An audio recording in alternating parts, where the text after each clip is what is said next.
Դեմ դիմաց Ռաֆայելի և Դերենիկի հետ Լոս Անջելեսի հայկական ամենալսելի թոք շոու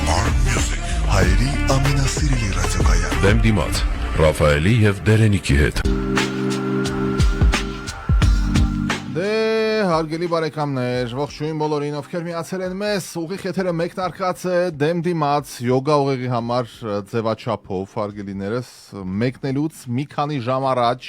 ճամպրուկային տրամադրությամբ, վառ ժպիտներով եւ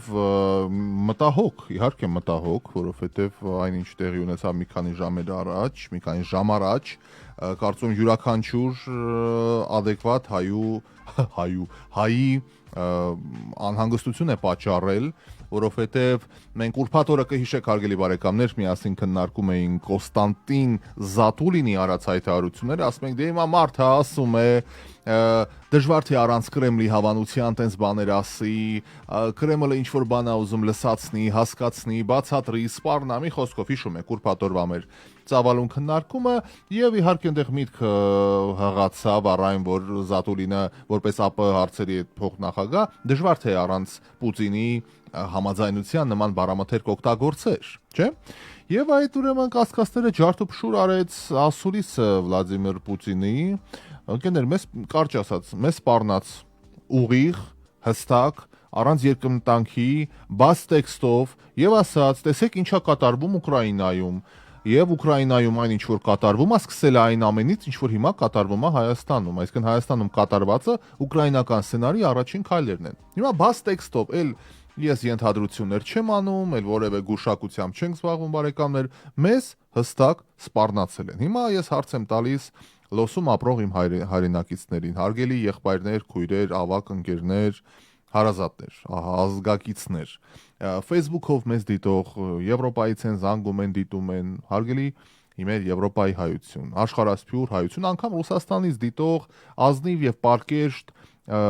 մի խոսքով, մեր լավ հայրենակիցներ, բոլորիդ է խոսքը վերաբերում։ Ինչ դիրքորոշում ունենա մեր խեղճ ու կրակ Հայաստանը իր բոլոր մարտահրավերներով, խնդիրներով, նախընտրական շեմին, տեսեք ինչա կատարվում Երևանում, ինչ ուժեր, ինչ բախումներ են հրահրում, ինչ բառամթերքով եւ ինչ քայլերով, ինչ դիրքորոշում ունենա։ Ես իհարկե խոսամ, մեկնաբանեմ զուտ այնինչ ես եմ կարծում, բայց շատ կցանկանայի նաեւ ձեզ լսել, որովհետեւ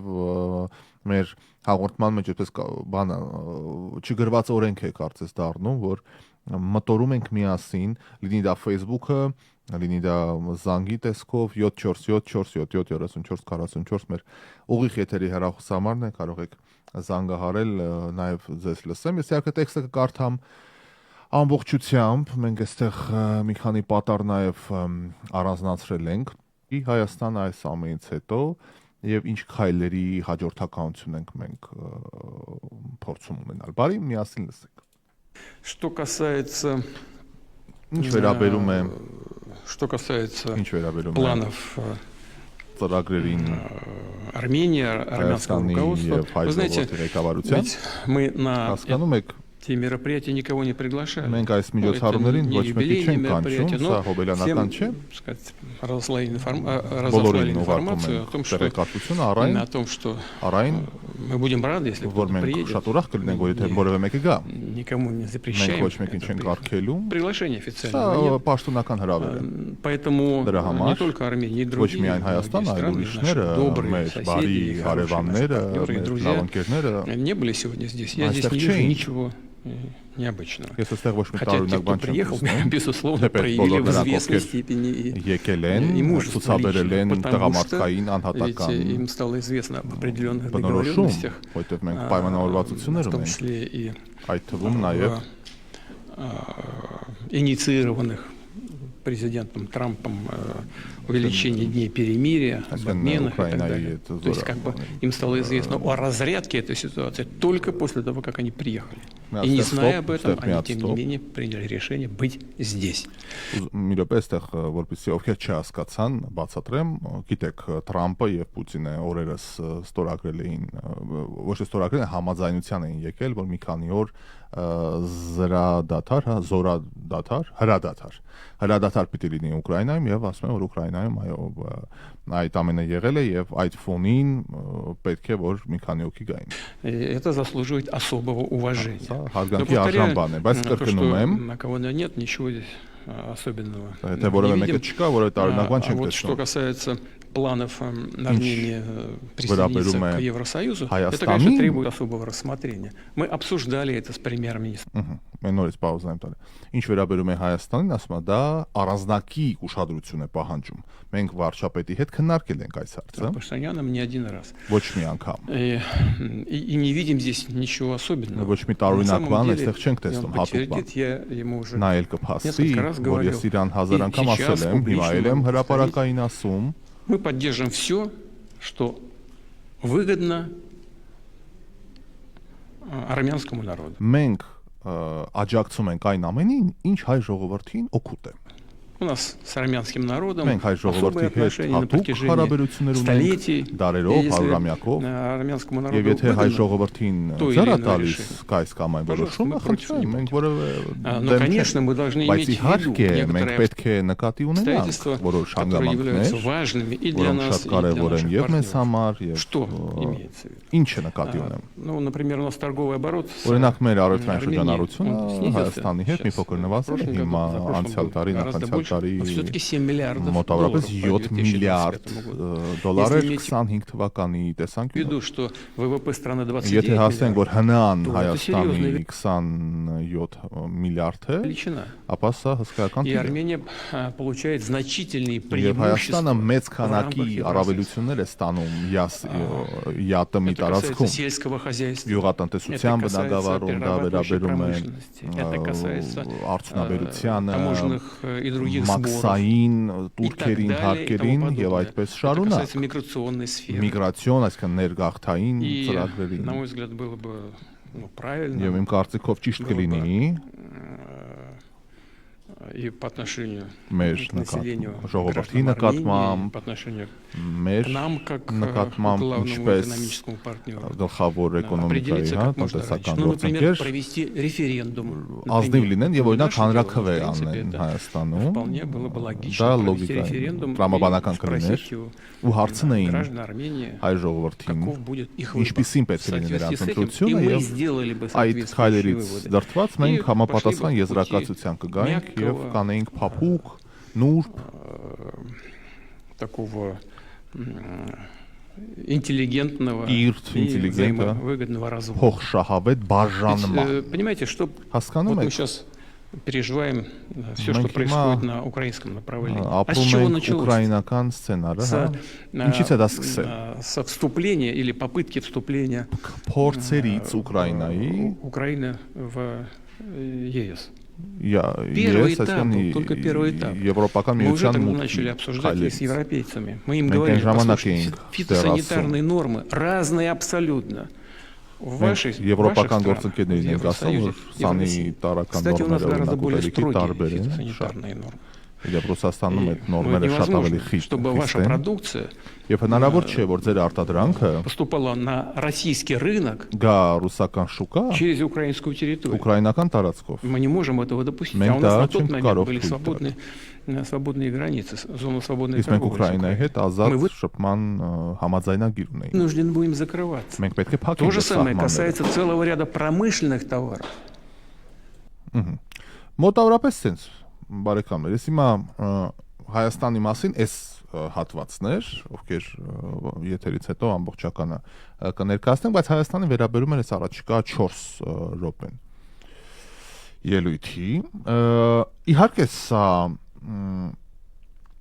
ոնց բացատրեմ, սա երբ որ լրագրություն էի սովորում հեռուստահաղորդավարության առաջին հենց 0 կուրսում մեզ բացատրում էին հետեւյալը, ասում են, որ դու ինֆոն, ցանկացած ինֆորմացիա, տեղեկատվություն, կարաս անենց մատուցես, որ խեղես իրականությունը, հա։ Օրինակ տեսեք, ստեղ Պուտինը ասում է, որ Ուկրաինայում այդ ամենը սկսվեց ինչից, որ Ուկրաինան ԵԱՏՄ էր ուզում մտներ եւ էկոնոմիկայի, այսինքն ուզում ես ասել, ստացվում է ըստ Վլադիմիր Վլադիմիրովիչի ասացի, որ կաթ մածունի նոր մեկը կամ ապրանքների նոր մեկը Եվրոպայում ուրիշ է, Ռուսաստանում ուրիշ է, դրա համար հիմա 100,000-ով գմփստում են 10,000 ամսական զոհ են տալիս, տասնյակ քաղաքները ավերված, միլիոնից ավել մարդամերը, դրա համար իհարկե չէ։ Իհարկե չէ։ Այստեղ տարածքի հարց է, զենքի հարց է, Ղրիմի հարց է, քաղաքական վերահսկողության, ու այսպես 1000 բան, այստեղ կաթ ու մածունի, կամպոտի ու տոմատի ու ցորենի հարց չի բացարձակ։ Բայց դες ներկայացում այդպես սկսվեց, չէ։ Սկսվեց, որ մեղադրեցիք նեոնացիզմա ծնվե, սկսեցիք մեղադրել, որ իբր ռուս բնակիչները իրանց նեղված են զգում, իրանց իրավունքներն ա ոտնահարված, հետո աջակցեցիք այդ մարդկանց, որ հանրաքվեներ սկսեցին անել, իբր Ուկրաինայի կազմից դուրս են գալիս, աջակցություն են ձեզնից խնդրում, աջակցություն բերեցիք Լուգանսկի, Դոնեցկի շրջանում, Ղրիմից հետո, Ղրիմը մի հատ ուրիշ պատմությունն էր, ինչ եղավ, ոնց եղավ, հա։ Այսինքն ուրիշ տեսանկյունով են մոտենում հարցին, որը մեղմ ասած ազնիվ չի։ Եվ երկրորդը ուկրաինական սցենարով սպառնալ Հայաստանին, որը Ուկրաինայից 20 անգամ փոքր երկիր է, սահմանակից չի Ռուսաստանի ընդհանրապես ու բացարձակ ՆԱՏՕ-ի մասին խոսք չկա, որովհետև վերջին կաթիլը էս Ուկրաինա-Ռուսաստան պատերազմի եղավ նաև այդ ՆԱՏՕ-ի հարցերը, որ ՆԱՏՕ-ի նավատորմը պիտի գար Ղրիմում կանգներ, վեկալավ Ղրիմը, ասեց ախպեր ջան, ստե Սուվորը, Մուվորը, 1000 հատ մարդ եկե մերը, եկածրինա նա հիմնե, դու պիտի ամերիկյան նավատորմը գա կանգնի, այդ ուրիշ պատմություն է։ Զինվորի ու զոր, ասեց ոնց թե գան ուրիշները կանգնեն։ Ուժով, գիտեք ոնց եղավ, էլ Պերևարո տարին, հեղաշրջում արել, Հայաստանը բերել, կապել այդ հսկայական գեոպոլիտիկ մեգա կոնֆլիկտի հետ ինչ է ասում Հայաստանը։ ՆԱՏՕ-ի անունը տվե Հայաստանը, ասում է մենք չենք ուզում լինել ծայրագավառ, այսօր նոր Հայաստան հեռուստաընկերության եթերում բացատրում եմ, մարդկանց չեն հասկանում ժողովրդի մեծ մասը, ասում է չենք ուզում լինել ծայրագավառ, այդտեղ իդեպ որևէ վատ բան չկա, ցանկացած պետություն այդ որ ասում է դիվերսիֆիկացում ենք անում, վախում են մարդիկ գիտեն թուղթուգիրի բառը, ախպեր ջան, դիվերսիֆիկացիա, որ տարբեր տեղերի հետ կարանանք առևտուր անենք, որ մի ճանապարհ չլինի մենակ մի ամբողջ պետություն լարսով չսահմանափակվի, որ մեծ հաշվով թշնամական հնարավորինս հարաբերություններ չունենանք, հնարավորինս երկխոսության ճանապարհներ ունենանք, որ ստեղ անձրևեղավ ճանապարհը քանդվեց, ցորենը կարանա գա երկիր ուրիշ ճանապարհով, որ բենզինը չգիտեմ ինչ եղավ, բան, ստեղ ավտոները իրար չխառնվեն, վառելիք կարողանա երկիր մտնել, որ այսինքն չլինենք ծայրագավառ, որ մի կողմանի կապում չունենանք, ունենանք հնարավորություններ, այս ճամփեն քանդվեց, փակեցին, կռիվ եղավ, տորնադո եղավ, ցունամի եղավ, պետության սնուցող երակը չկտրվի, եւ եթե այդտեղ որևէ թշնամական բան կա, հակապետական բան կա, ասեք իմանանք։ Մենք ամբողջ օրը այսօր էլ տնտեսագետներ, այս հարցն են քննարկում։ Բերել Ուկրաինայի թեման հավասարեցնել ինչ է անում Հայաստանը ընդհանրապես, որը կարելի է ռուսական դպրոցներն ափակե, ռուսերեն խոսող մարդկանց իրավունքներն ոտնահարել, ռուսական եկեղեցիները քանդել, որոնք կան ավելին Լորվա մարզում է դսեղի մոտ վերանորոգման process է գնում։ Ինչ ում հավին են քշած է, խեղճ իմ հայ ժողովուրդ, ովով հայ ժողովուրդը այնքան տառապյալ է, այնքան գիտի ինչա մանավանդ սրբատեղի, չգիտեմ, լեզու իրավունքներ բան, ես երբեք տենց բան չեմ լսել, չեմ տեսել, որ հանկարծ որևէ մեկին ստորադասեն, հակառակը Հայաստանը դեռ շարունակում է մնալ այն երկիրը, որտեղ ռուսախոս մարդը կիրթ մարդ է համարվում, անկախ նրանից ինքը ինչ կրթություն ունի։ Մեկը ռուսերեն երկու բառ ասում, վայ, ասում он такой образованный, он такой, ինչ որ հիմար բաներ, թեպետ դա կապ չունի, բացարձակ կապ չունի։ Իհարկե լեզու իմանալը լավ բան է, ես էլ եմ ռուսախոս, մեր ընտանիքն է, մենք 1000 տարի ընդեղից ենք, բայց բացարձակ կապ չունի։ Որևէ որակի մարդ արժեքը պետք է գնահատենք։ Մարդ արժեքը ինչ արժեքներ ունի, ինչ հոգևոր ներաշխար ունի, ինչ կրթություն ունի, ինչ ձգտումներ ունի, ինչ արժեքներ է մարդը դավանում։ Ես 15 տարի մեդիայում եմ աշխատում, երբեք չեմ տեսել որևէ մեկին ամերիկախոս կլինի, ռուսախոս կլինի, չգիտեմ ինչ լինի, որևէ մեկին ստորադասեն։ Իսկ ռուս-ուկրաինական պատերազմի համեմատությունը հենց այդ դիսկրիմինացիայից սկսեց, ստորադասումից սկսեց։ Իհարկե ես զարմացած եմ, որ Պուտինը այդպիսի բաց տեքստով Հայաստան-Ուկրաինա դրեց իրար կողքի, որովհետև ավելի նման էր Վրաստանի օրինակը, շատ ավելի նման էր, որտեղ Սաակաշվիլի օրոք էլի տարածքային հարցեր կային, եւ այո, Վրաստանում ռուսական սնուցմամբ օղակներ կային, Հարավային Օսետիան, Աբխազիան, որոնք ֆինանսավորվում էին այնտեղ կրակը թեժ պահելու համար, հետո էլի ինչ որ եղավ, ես չգիտեմ իրականությունը։ Փաստը մնում է փաստ, որ 2008 թվականի օգոստոսին տեղի ունեցավ ռուս-վրացական պատերազմը։ Երրորդյա էր, քառորդյա էր, այդ չեմ հաշվում, չգիտեմ, բայց արդյունքում այդ տարածքները Հարավային Օսետիան եւ Աբխազիան, որը Վրաստանի մաս էին կազմում ըստ Ալմաթայի հռչակագրի, որին մենք անդադար հղում ենք անում, ճանաչվեցին ռուսական մաս։ Իհարկե սահմանադրությամբ Ռուսաստանի մեջ չներառեցին, բայց Ռուսաստանը ճանաչեց այդ տարածքների անկախությունը եւ մինչեւ այսօր Վրաստանը չունի հասանելիություն այդ տարածքների հետ, այդ պրոռուսական կիսաճանաչված ինչ որ պետություններ են։ Հայաստանի պարագայում տես բան չկա։ Ես ասեմ ավելին, դեռ 10 տարի առաջ, 15 տարի առաջ ես կարծում եի Ղարաբաղի թեման է տենց լինելու։ Ես միշտ ներքուստ ասում եի, այսի ռուսը չի թողի, այսի Հարավային Կովկասը հսկելու տարածք է, վաղը մյուս օր, քանի որ ղարաբաղցիների մեծ մասն է պրոռուսական էին, ռուսերեն էին խոսում, ռուսերեն էին գրում, Պուտին սպասիբը պարծտարն էին, մինչև կռիվը կապում էին, բան, ինձ միշտ թվում էր ռուսը մատը կդնի, կվերցնի Ղարաբաղը։ Ես չգիտեի, որ sense բաներ կլինի, կծախեն, որովհետև ասած ինչի Ղարաբաղը վեկալ եմ, եթե կարելի ամբողջ տարածաշրջանը վեկալ, պլյուս Ուկրաինանը որպես բոնուս գարանային զեղչեր ստանալ։ Չգիտեի, որովհետև եթե իմանայի ռադիոհաղորդավար չի ելնի, ուրիշ բան կլինի։ Բայց հարցը էդի չի։ Հարցը, որ բաց տեքստով Հայաստան եւ Ուկրաինա փաստորեն համեմատական անցկացվեց Պուտինի մակարդակով, այսինքն տեղ երկմտանքի տեղ չկա, ինչ որ քաղ տեխնոլոգ չի, որ Զատուլինն էլ չի անգամ, էլի որ ասես դե Զատուլինը ուզում էր ասեր, որ լալալա ինչ որ հեքիաթներ նստենք պատմենք այդ ստի վերլուծաբանների բան տանք, թեմա տանք, որ մի 3 շաբաթ խոսալու մատերիալ ունենան, չէ, Պուտինը հստակ ասեց, ինչով է սկսե Ուկրաինայում այս թեման։ Այս թեման սկսվել է հենց այս Եվրամիությունը, անդամակցություն եւ այլն, եւ տեղից փաստորեն եկանք հասանք բան։ Բա կներեք, բա տարածքային նկարտումները, բա տարածքային հարցերը, որ ճանաչեցիք Դոնբասը, Լուգանսկը, Դոնեցկը, որ վերցրեցիք Ղրիմը, բա այսինքն Հայաստանի ինչը պիտի լինի, մանավանդ պատմության մեջ դες բան եղել է արդեն, հասկանում ես, 1000 անգամ։ Ուղղակի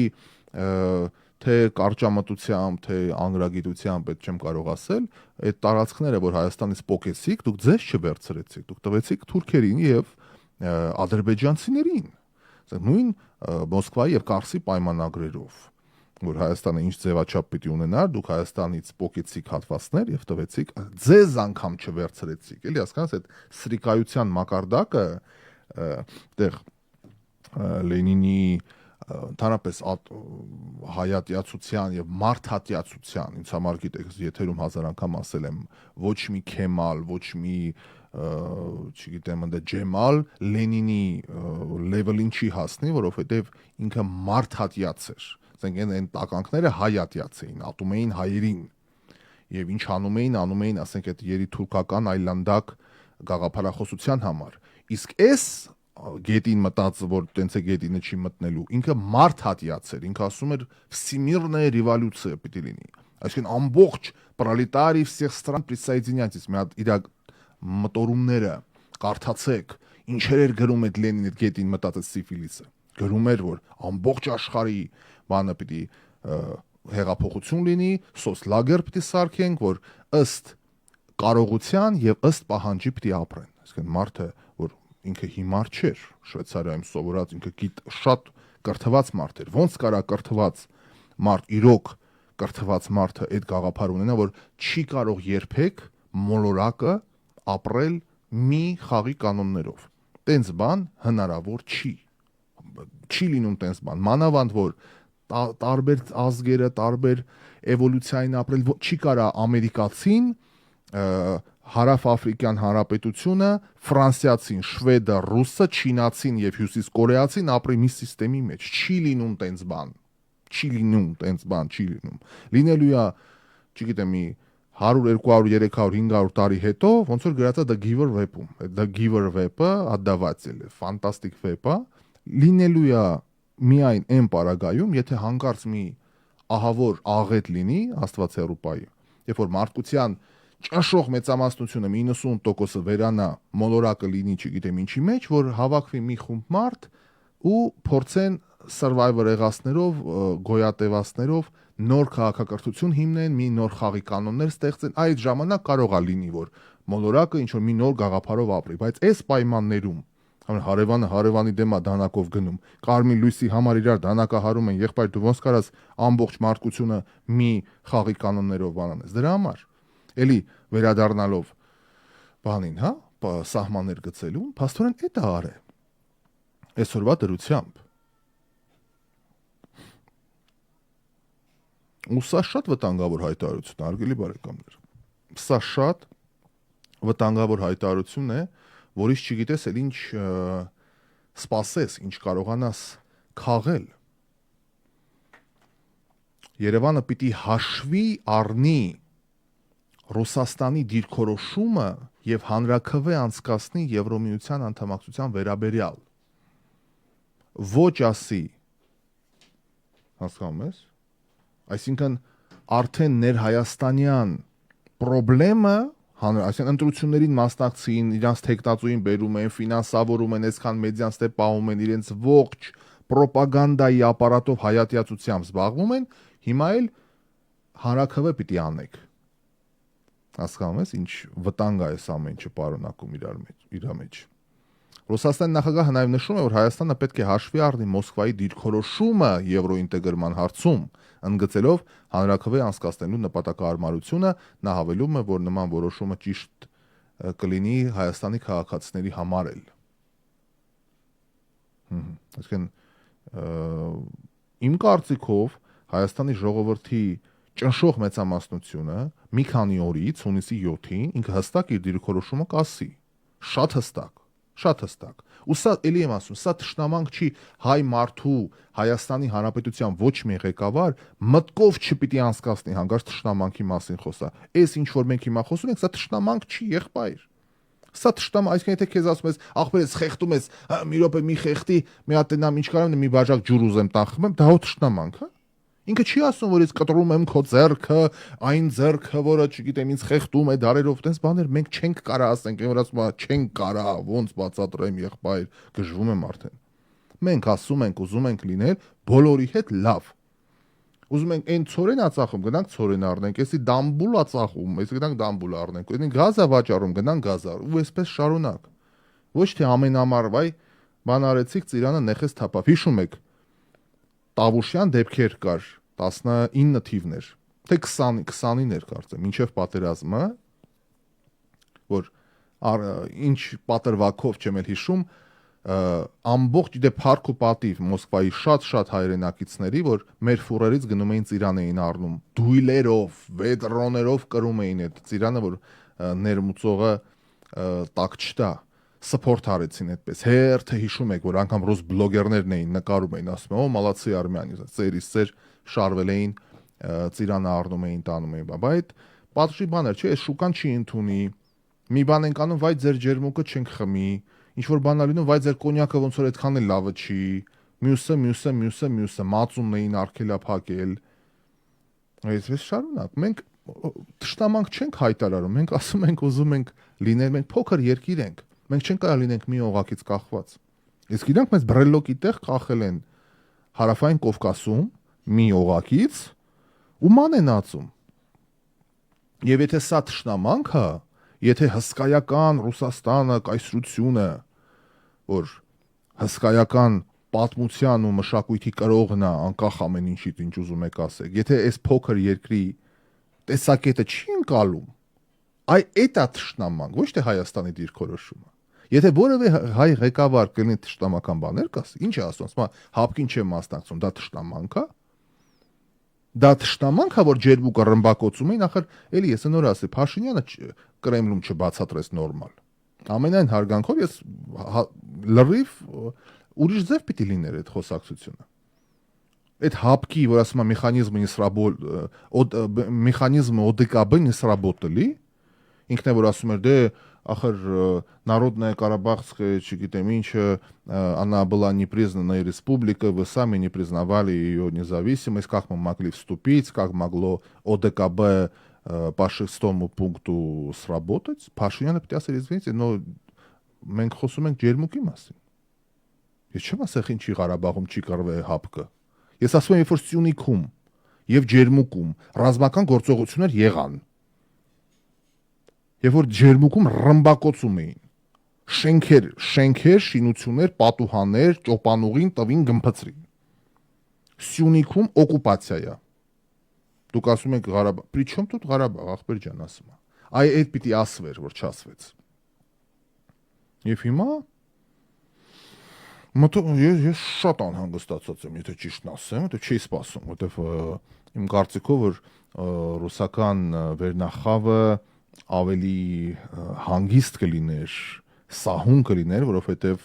բայց իմ կարծիքով գիտես ինչի գժվեցին, որովհետև գիտեն ամսի 7-ին ինչ ա լինելու։ Իմ կարծիքով սրանք գիտեն ամսի 7-ին իրանց սպասարկող խմբակը ձախողելու է ջախջախիչ պարտություն կրելու, արդեն ընկել են խառնվել են իրար։ Եսի կանենք, այն օրը չասեց, գազը 6 անգամ կթանկացնենք։ Արդեն իրանց մանկլավիկները ստե խոսացին, մի հատ ոչ բարով նախքին վարչապետ էր, ինչ էր կար, մի 30 տարի առաջ։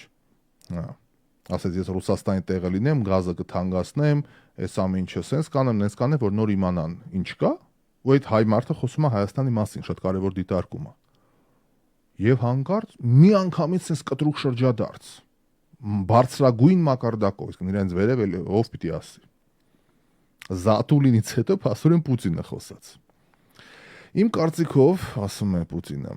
ճիշտ կլինի թե Հայաստանի ժողովրդի եւ թե քաղաքացիների համար, մեզ համար, որպեսզի նրանք հիմնական տնտեսական գործընկերոջ, այսինքն Ռուսաստանին, հնարավորին է շուտ որոշում կայացնեն եւ տեղեկացնեն իրանց քայլերի մասին փոխշահավետ բաժանման համար։ Այս բաժանում բառն էլ է շատ հետաքրքիր, մանավանդ որ ուկրաինական հարց համեմատական անցկացվեց, ժողովուրդ ջան։ Կարող է ինչ-որ մեզնից տարածքային բան ունեն, նկարտում ունեն։ Կհիշեն մեր հին ու բարի ռադիոլսողները մի 8 տարի առաջ երևի կամ 9 գուցե։ Ես ասում էի, որ Սյունիքի հարցում Ռուսաստանը ինքը միշտ իր շահը սպասարկելու համար Հայաստանից մի փոքր բան պոկելա տվելա գազազած շներին, բերաները փակելու համար եւ միևնույն ժամանակ իր հարցերը լուծելու համար։ Եվ այս իրականության մեջ շատ հավանական է, որ հենվելով ներհայաստանյան քաղաքական մտավորական որոշ, ինչու՞ չէ, հոգևոր որոշ օղակների վրա,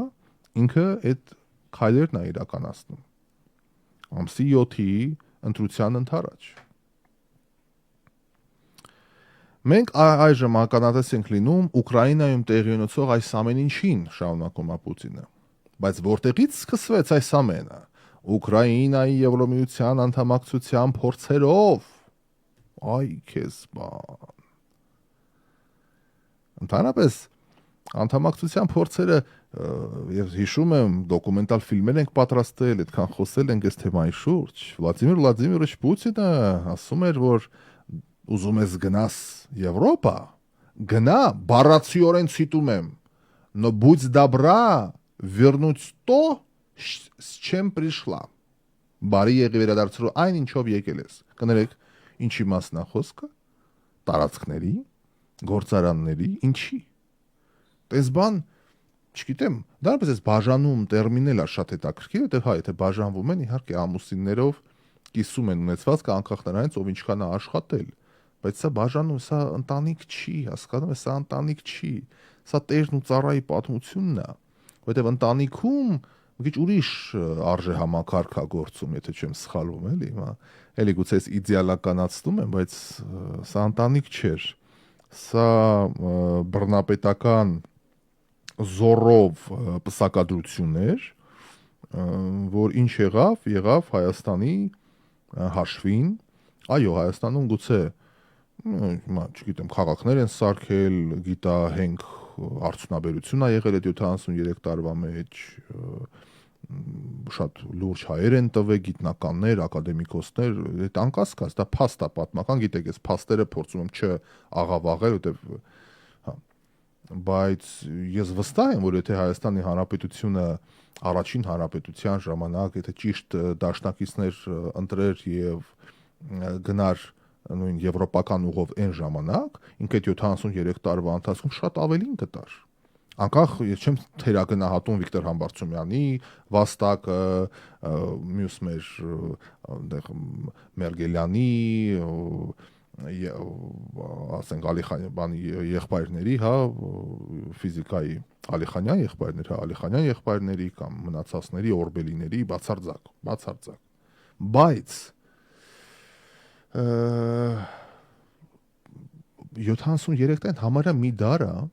եւ ով է այն մարդը, որ հանկարծ ասի, որ Հայաստանը Ամերիկայի, Ֆրանսիայի հետ տարառներ են ժամանակ, հիմա պատմությունը տենց է դասավորվել։ Այդպես է դասավորվել։ Հիմա ինչ պատմենք, դա հեքիաթ է։ Այ եթե սենց չլիներ, կլիներ սենց, դա հեքիաթ է, ուստի այդ մոտեցումն է անգամ սխալ, որ եթե այդպես է, ուրեմն դա լինի բաժանում։ Ինչ բաժանում։ Կայսրությունները անկում են ապրում եւ իրանց ծայրամասերը որպես կանոն վերցնում են այն, ինչ կարողանում են, որովհետեւ ժամանակին էլ իրանք են տվել երկար ժամանակ շատ ու շատ բան։ Այն որ մեր հանճարները, որոնք կարող էին պոտենցիալ նոր մտքի գիգանտներ լինեին, չեն կարողացել արտահայտվել,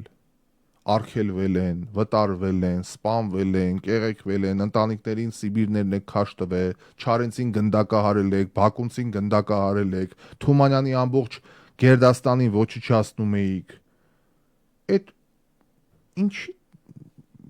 դրանց մասին չի խոսվում։ Որ այդ հայ ժողովրդի հանճարները պիտի մտնեին, ոչ թե այսօրվա այս ընդդիմադատմիկության պարահանդեսը տեսնեինք, այս խայտարակությունը, որ ազգի լիդերներ են կոչվում, որ գալու են փրկեն, այս բառացիորեն մարդասպանության հովանավորները, թալանի, կեղեքության, գողապետության հիմնադիրները։ Բայց այդ ազնիվ ու արժանապատիվ մարդիկ պիտի գային այս ժողովրդին ցեղասպանությունից հետո ճանապարհ ցույց տային։ Ոչ թե կեսին կացինով Երևանի բերդում սպանին, կեսը փախավ արտասահման, մյուս կեսին բերեցին, ըստ է հալածեցին։ Ես պատմել եմ այդ պատմությունը, չէ՞։ Քոչարի պատմությունը, Երվանդ Քոչարը։ Իր համար հանգիստ ապրում էր Ֆրանսիայում։ Moulin Rouge, la Libye, ընտիրա, la croissant, la baguette, la Paris։ Բերին ասին էպոսի հազարամյակն է։ Մի հատ քանդակես ընկեր։ Այն էլ կիրթ կուլտուրական մարդ։ Իհարկե քանդակեմ զավակս, իհարկե, ինչ քանդակեմ։ Բաս ասունցի Դավիթին քանդա, հիմա արտիստ է։ Քանդակում ասպիտակ, թարով թուրքեցակին, քուրկիկ ջալալին, բան տավին սպանին, այնքան խոսացին, արցանը քանդին, տրակցրին, իրանը աքսորեցին, 1000 մարդ ստորագրեց, որ չգնդակահարեն։ Անցավ 10 քանի տարի Նորբերին հետ, վայ չէ կներեք մի հատ նորից քանդակեք, այսօրվա արցանը երկրորդն է, ովքեր չգիտեն այդ պատմությունը, այսօրվա կայարանի դիմացի արցանը դա բնօրինակը չի։ Լրիվ ուրիշ ձև է եղել։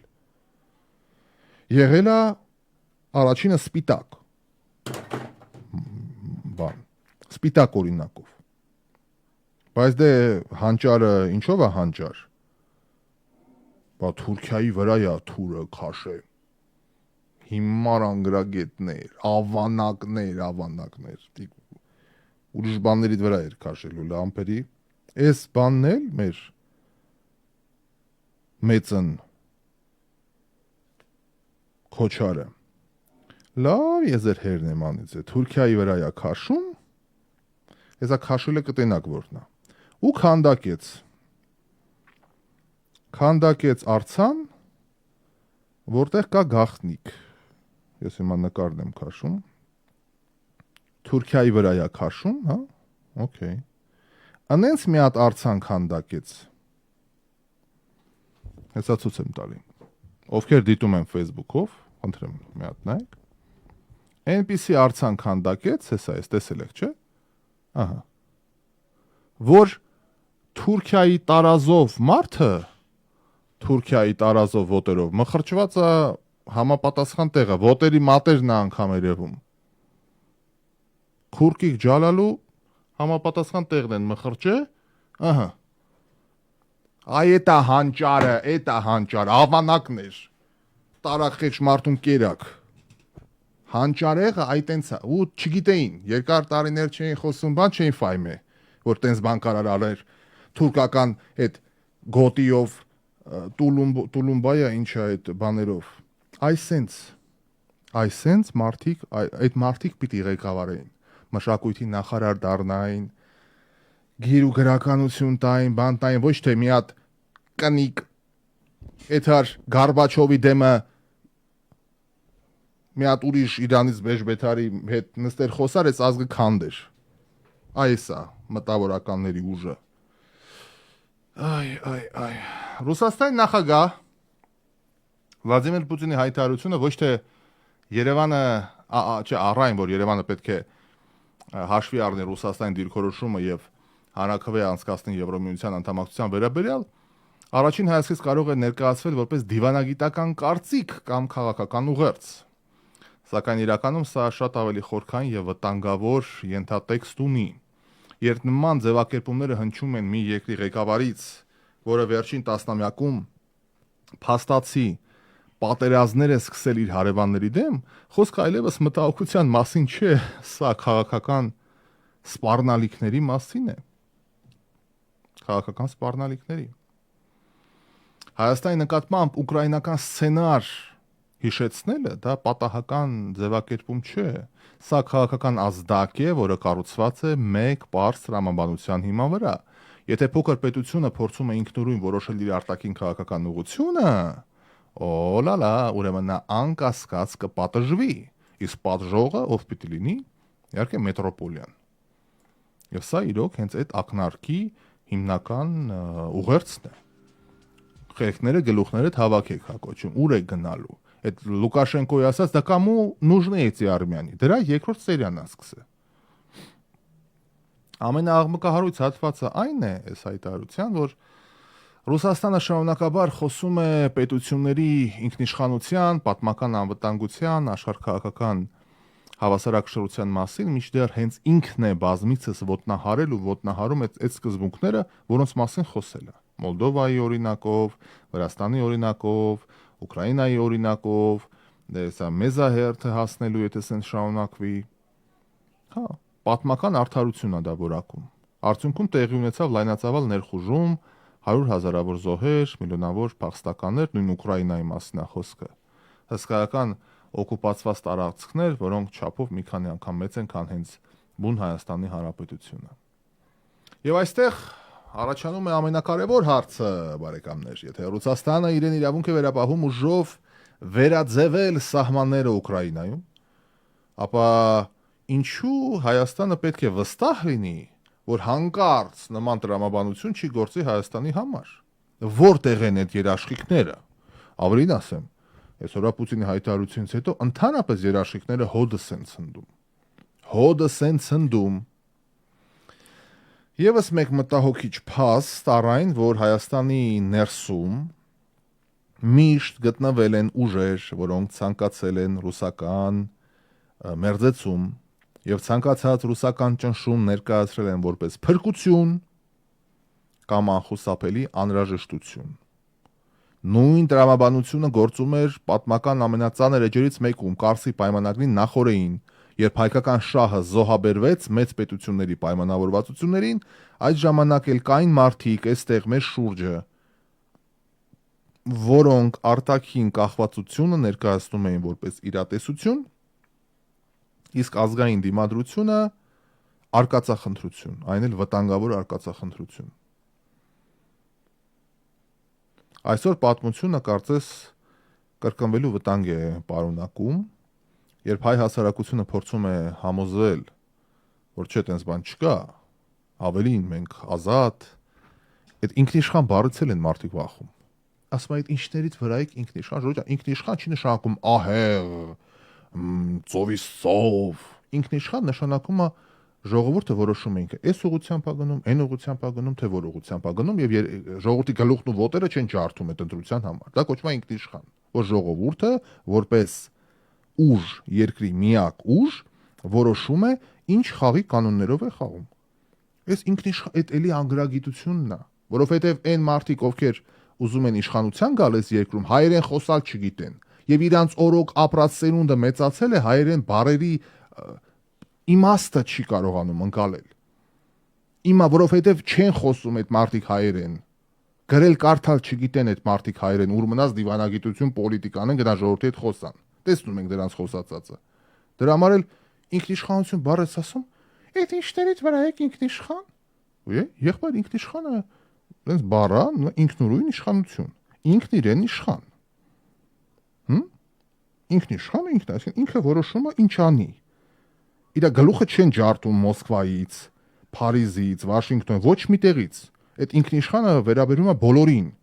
ոչ թե բայ Մոսկվան չասի, այսինքն հայ ժողովուրդը հասկանա ինչն է իր համար լավ այս պահին, որպես մեծամասնություն։ Որովհետև ներքին կառավարման մոդելի պատկերացում էլ չունի մեր ժողովուրդը։ Որովհետև եթե ինչ-որ մեկը գա մտրակով, ասի չէ, մենք գնում ենք այս ուղղությամբ ու մտրակի, անգամ եթե այդ ուղղությունը ճիշտ է, շատ կարևոր դիտարկում է։ Քաղաքագիտության էլեմենտար դասերից մեկն է սա։ Եթե անգամ ուղղությունը ճիշտ է, բայց ինքը մտրակում է մարդկանց ու տանում է այդ ուղղությամբ, դա եւս ինքնիշխանություն եւ ժողովրդավարություն չի, դա դիկտատուրա է, dictate, թելադրել։ Իդեպ չգիտեմ ինչի է դիկտատուրան հայերեն բռնապետություն կոչվում, որտեղ բռնապետությունը թելադրանք չի, բռնապետությունը ավելի շատ շղթայելու մասին է խոսքը, կաղապարելու մասին է խոսքը։ Դրա համար այդ բառը իմ կարծիքով ճիշտ չի թարգմանված։ Դիկտատորը dictate բառն է, որ թելադրող, զորով թելադրող, բռնաթելադրիչ, տենց պիտի լինի ինչ որ մի բան։ Զորաթել, չգիտեմ, čo տես մի բան։ Բայց բռնապետ այդ ուրիշ է, որ գերի է վերցրել, օկուպացրել է։ Դրա համար ցանկացած պարագայում, եթե անգամ ճանապարհը ճիշտ է, չպիտի լինի այդ դիկտեյթով։ Պիտի ժողովուրդը որպես մեծամասնություն հասկանա, որն է ճիշտ իր համար։ Դրա համար ի՞նչ է պետք։ Քարոզարշավ, որը հիմա տեղի է ունենում Երևանում, որ մարդիկ դուրս են գալի փողոց։ Այսօր անցնում եմ առյուծների եւ գելերի կարկառու ներկայացուցիչները դուրս եկան դիմացս։ Մի պատում են, մի խոսում են, մի այնպես բաներ են ասում, եղբայր լսում եմ, ասում եմ, կներեք, ես ձերորոք 10 տարի ապրել եմ։ Ես ձերորոք 10 տարի ապրել եմ, եղբայր աղբրկնք, ես ապրել եմ ձերորոք 10 տարի, կյանքից, այսինքն այն մինչև Ամերիկա ջայնվել է։ 10 տարի ես ձերորոք ուսանել եմ։ Ես ձեր ձերի քաշվածն եմ, եղբայր, հասկանում ես։ Ես ձեր ձերի քաշվածն եմ։ Հիմա դու ինձ պատմում ես, էս կանենք, այնի կանենք, եղբայր, անեիք։ Երբ որ ԿԳՄՍ չէ, կրթության նախարարը ձերն էր։ Երկիրը ձերն էր։ Ամեն ինչը ձերն էր, հերոստատեսությունները ձերն էր, ամեն ինչ հիմա այլա չնայած հերոստատեսությունները ձերը, բայց դա չի կարևոր։ Անեիք այդ ժամանակ։ Հիմա դուք եկել եք ինչ եք ասում։ Կոալիցիա չկազմեցիք, ընկեր, Երևանում 10 հոգի մարդ տվին սպանին տանգերով, մանգերով, BTR-ը բերին գրծրին Երևանի կենտրոնում, գնացի կոնյակի այդ նկարը կա 3 հովդ կոնյակ էիք խմում։ Գոնե ձևի համար։ Միլիարդատեր մարդ եք այդքան բան, մի հատ չգիտեմ, մասոն խորհրդական բերեք մի հատ դրսից անգլոսաքսոններից, թող խորհուրդ տան ձեզ։ Ասեն, գիտեք ինչ կա, my dear friend, oh my lord, my dear friend, ասում է, հիմա պետք չի տես բան անել, մի ամիս համբերեք։ Հələ փակ շուկայի դիմացից արյան հետքերը չեն լվացել ձեր Երևան ջերմուխ կոյուղին, մի արեք այդ բանը, ամոթ, հա, գնացի կոնյակ խմակ Սերժի հետ։ Այդ չեք։ Հիմա վերջում, բարեկամներ, վերջում։ ամենավերջում Հայաստանի համար սա իրոք գոյաբանական հարց է։ Իրոք գոյաբանական։ Կամ երկիրը շարունակում է ապրել վախի, արտաքին թելադրանքների, սպառնալիքների, նվաստացումների, ծայրագավառության պայմաններում, կամ վերջապես ձևավորում է քիչ առաջ բացատրածս ինքնիշխան, ամուր, հնարավորինս ոչ կոնֆլիկտային, բոլորի հետ լավ,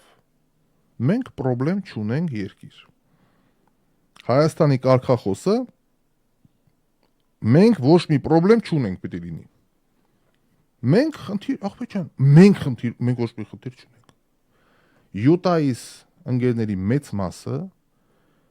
ամերիկացիներ, չէ, միլիոնատեր մարդիկ, ում հետ ես նստել եմ ծանոթ ուսանողական տարիներին սպոնսորը սա եղել, բան լիքը լավ, կարգին ժողովուրդ, մեծ տարիքով մարդիկ են, 80-ից մարդիկ են։ Կյանքի դպրոց, որ դաս էին տալի, պատմում է, էլի, ասում է ախպեր, ին ոնց եք հասել, էս կուկուրուզի արտեր, ես որ 13 թվին առաջի անգամ Յուտայի չա, Welcome to Salt Lake City International Airport։ Իջանքներ կուկուրուզի արտեր, ախպեր ջան, կուկուրուզի արտ։ Բան չկար։ Ու հարց եմ տալի, էլի, Մորիսին։ Մորիս, ասում եմ, Մորիս, դու ես արտի մեջ բիլիոներ, միլիարդատեր դոլարային դու ոնց ես տարել Մորիս։ Աստա մի հատ տեսնեմ։ Ասես Ռաֆա, ոչ մեկի հետ ես պրոբլեմ չունեմ։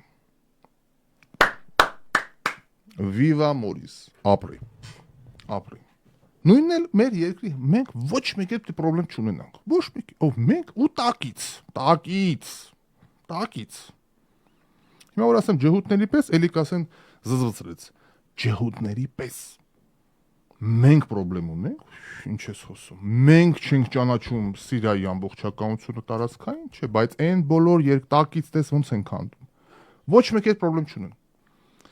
Տակից իրանց մտես Գոլանի բարսունքները առան, իրնդեղ հարցեր լուծին, Կարմիր ծով դուս եկան, Գոլդա Մեյերը Սինայից մի կտոր պոկեց, տակից,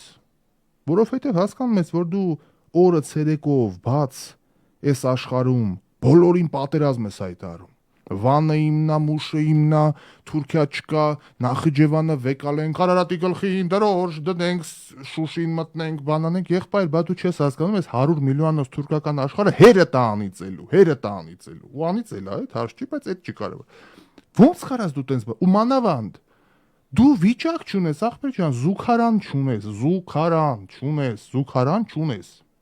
Առանց չափազանցնելու Երևանում այսօր մեր սա գործը փչացավ, լուսերը տանում են շաբաթը 2 անգամ, եթե ոչ օրը մեջ։ Ջրերը եղբայր կտրում են, իմ կարի ես ընկեր, ատամները չես կարողանում լվաս գիշերը ժամը 12-ից հետո, Երևանում, գյուղերում չեմ ասում, Երևանում ջուր չկա, մարդիկ ատամները լվան։